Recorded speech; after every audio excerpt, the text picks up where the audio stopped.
आपको सीधे दिल्ली के मोती नगर लिए चलते हैं, जहां सीएम पुष्कर सिंह धामी क्या कुछ कह रहे हैं, आपको सुनवाते हैं। यहां पर लोगों को आयुष्मान कार्ड देकर गरीबों को स्वास्थ्य की सुविधा नहीं दी, इलाज की सुविधा नहीं दी। भाइयों बहनों, आज दिल्ली में 40% पानी लोगों को बाहर से खरीद कर पीना पड़ रहा है, और उसके बाद भी ये योजना यहां इन्होंने जल जीवन मिशन की फर्जीवाल जी ने, केजरीवाल जी ने, यानी फर्जीवाल जी ने ये योजना यहां लागू नहीं होनी चाहिए। आप ही बताइए, दिल्ली में अभी हरीश जी पूछ रहे थे तो आप लोग संकोच क्यों कर रहे थे जी? पानी की समस्या नहीं है क्या यहां? अरे तो ये हरीश जी को आप वोट भी देने वाले हो, आप इनके समर्थन के लिए भी आए हो, इनको जोर से बताओ ना। ये पूछ रहे थे पानी की समस्या तो है ना यहाँ? क्या बात है, इधर वालों थोड़ा कम क्या बात है? आपके यहाँ ठीक आ रहा है क्या पानी? कहाँ ठीक आ रहा है? जरा वो हाथ मत उठाइए, इनके यहाँ उठा रहा है, सब हाथ उठा दीजिए। नहीं आ रहा है ना? तो जोर से बोलिए, पानी की समस्या है ना? तो भाइयों बहनों, भाजपा जो कहती है, ये हरीश जी जो कह रहे हैं, या मैं भी जो यहां आकर कह रहा हूं, हम वो सब करते हैं। और केजरीवाल जी और उनकी आपदा पार्टी जो कहती है उसका ठीक उल्टा करती है, उसका ठीक उल्टा करती है। इन्होंने जब अन्ना हजारे जी का आंदोलन चल रहा था, आप सबको याद होगा, अन्ना हजारे के आंदोलन से ये पार्टी बनी थी, याद है ना सबको?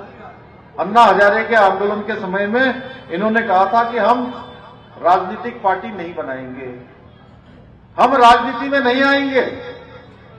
आंदोलन के तुरंत बाद क्या करा इन्होंने? पार्टी बना ली। इन्होंने कहा था कि मैं कभी सरकारी बंगला नहीं लूंगा। फर्जीवाल जी ने कहा था कि मैं सरकारी बंगला नहीं लूंगा, लेकिन आप सभी जानते हैं इन्होंने किस प्रकार से अपने ऐशो आराम के लिए शीश महल बनवा लिया, शीश महल बनवा लिया, और करोड़ों करोड़ों रुपया उसमें दिल्ली की जनता का लगा दिया। और इन्होंने कहा कि मैं अपने बच्चों की कसम खाकर कहा था कि कभी कांग्रेस पार्टी से गठबंधन नहीं करूंगा। अब इन्होंने कांग्रेस से एक बार नहीं, दो बार गठबंधन कर लिया। इन्होंने कहा था कि हम 500 स्कूल खोलकर दिल्ली की जो शिक्षा व्यवस्था है, दिल्ली की शिक्षा व्यवस्था को सुधारेंगे। इन लोगों ने स्कूल तो खोले नहीं, वहां शराब के ठेके जरूर खुलवा दिए भाइयों बहनों।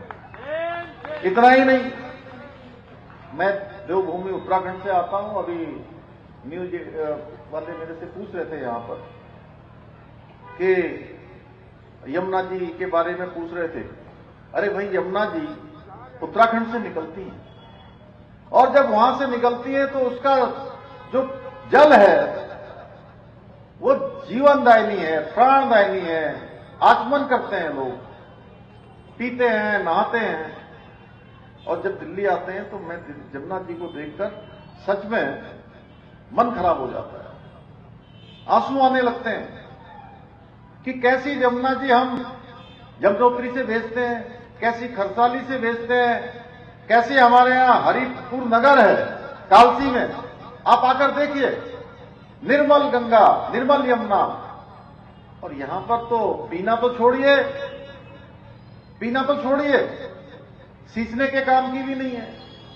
और हर बार कहते हैं हरीश जी आप ये बात जरूर बोलिए सब जगह। और कल मैं इनका घोषणा पत्र देख रहा था, तो घोषणा पत्र में भी कह रहे थे कि अगले बार में जो 2020 में हमने घोषणाएं करी थी, उन घोषणाओं को आप 2025 में फिर से हमारी सरकार बना दीजिए, फिर हम उसको पूरा करेंगे। अरे भाई, दिल्ली वाले क्या हर बार इसी बात का इंतजार करेंगे कि आप जो कह रहे हो कि पिछली बार नहीं कर पाया, अब अगली बार कर दूंगा?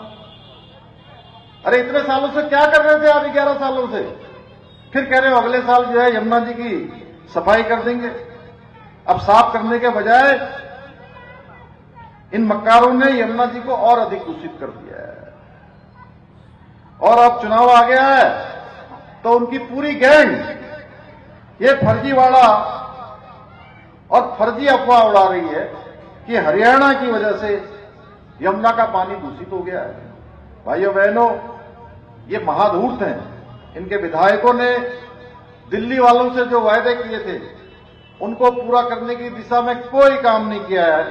लेकिन मन लगाकर कोई काम नहीं किया, मन लगाकर छोड़िए, कोई काम ही नहीं किया इन्होंने। लेकिन भ्रष्टाचार और घोटालेबाजी का काम इन्होंने बहुत मन लगाकर किया है, खूब तबियत से किया है भाइयों बहनों, खूब तबियत से किया है।